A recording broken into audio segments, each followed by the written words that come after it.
The night the accident happened, Daniel wasn't supposed to be on that road at all. He had planned to take the shorter route home, the one that cut past the grocery store and the closed-down movie theater, but a construction sign blinked red and forced him onto the highway. He sighed, drumming his fingers on the steering wheel, already calculating how many minutes he'd lose. Lily would be awake, waiting. She always waited, pretending not to, her small body curled on the couch with a blanket and a book she never finished reading. Rain slammed against the windshield in sheets so thick it felt like driving through a moving wall. Daniel leaned forward, squinting, the wipers fighting a losing battle.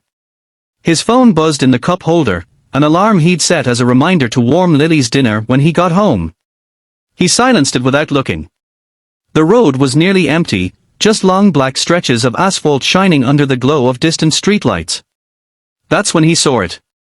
At first, it looked like a shadow in the rain, something wrong with the way the light bent ahead. Then headlights caught twisted metal, and his chest tightened. A sleek black car sat crushed against the guardrail, its front end folded like paper. Smoke poured from under the hood, thin and grey, disappearing into the storm. Daniel slowed instinctively. He told himself someone else would stop. This was a highway. Surely help was already on the way. He thought of Lily's face when he was late, how she tried to hide her disappointment, how she said, "It's okay, Daddy," even when it clearly wasn't. Then he saw movement inside the car. Daniel pulled over before his mind could catch up with his hands.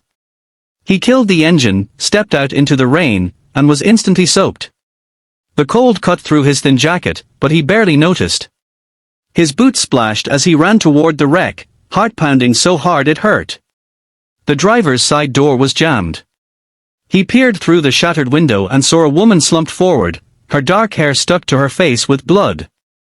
Her eyes were closed. For one terrifying second, Daniel thought she was dead. "Hey," he said, his voice nearly swallowed by the rain. "Hey, can you hear me?" Her eyelids fluttered. A faint sound escaped her lips, more breath than word. Relief hit him so hard his knees almost buckled. The smell reached him next, sharp, acrid, unmistakable. Gasoline. His stomach dropped. Smoke thickened, curling from the hood in angry tendrils. Somewhere inside the car, something popped, a small explosion of sound that made Daniel flinch. "It's okay," he said, louder now, forcing calm into his voice. "I'm here. I'm going to get you out." He tried the door again. It didn't budge. Rainwater mixed with blood on the window, streaking red across the glass. Daniel scanned the ground, spotted a heavy rock near the shoulder, and grabbed it. His arms burned as he swung, once, twice. The glass shattered inward with a crack like a gunshot. He reached through, careful of the jagged edges, and unlocked the door from the inside. It creaked open reluctantly, metal screaming in protest. Heat rolled out, making his eyes sting. The woman moaned as he gently shook her shoulder. He said. "We need to move. Can you help me?" Her head lolled. She was barely conscious. Daniel didn't wait. He braced himself, slipped one arm behind her back and the other under her knees, and lifted.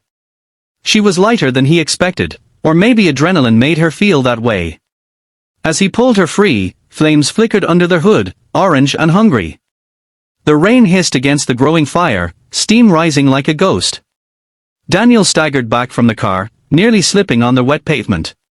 His muscles screamed in protest, but he kept going until they were a safe distance away. He lowered her to the ground, cradling her head, shielding her from the rain with his body. Her eyes opened again, just a sliver. They were dark, unfocused, but they found his face. "Stay with me," he urged. "Help's coming. You're safe." Her lips moved. "Thank you," she whispered, the words barely there. Something inside Daniel cracked at the sound. He swallowed hard. He shrugged off his jacket and draped it over her shoulders, tucking it around her the way he did with Lily at night. The fabric was thin and already soaked, but it was all he had. Sirens wailed in the distance, faint but growing louder. Daniel let out a breath he hadn't realized he'd been holding. He stayed with her, talking softly about nothing and everything, about the rain, about how the storm would pass, about how she should keep her eyes open. He didn't know why he said what he did.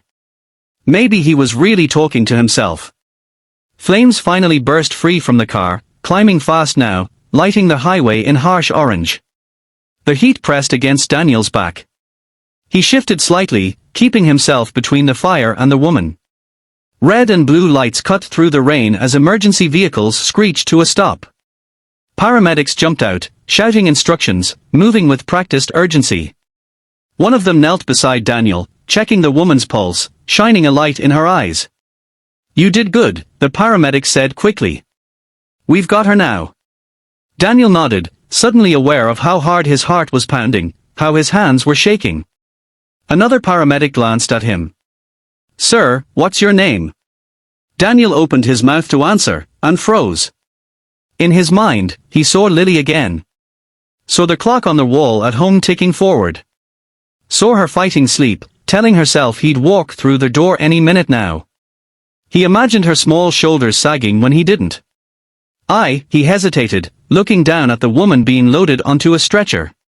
Her face was pale, vulnerable, nothing like the powerful image he'd later see on television.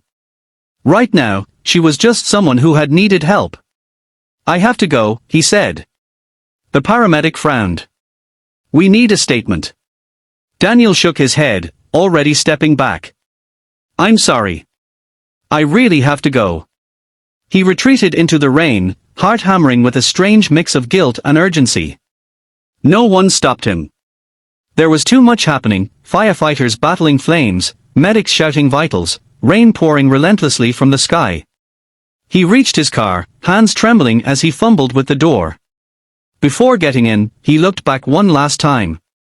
The stretcher was disappearing into the ambulance. The jacket he'd placed over the woman was being removed, folded aside, soaked and stained. For a split second, he wondered if he should stay. Give his name. Make sure she was okay.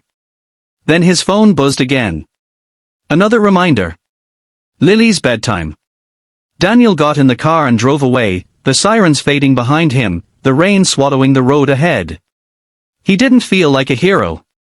He felt like a father who had done what he could and was racing the clock to be where he was needed most.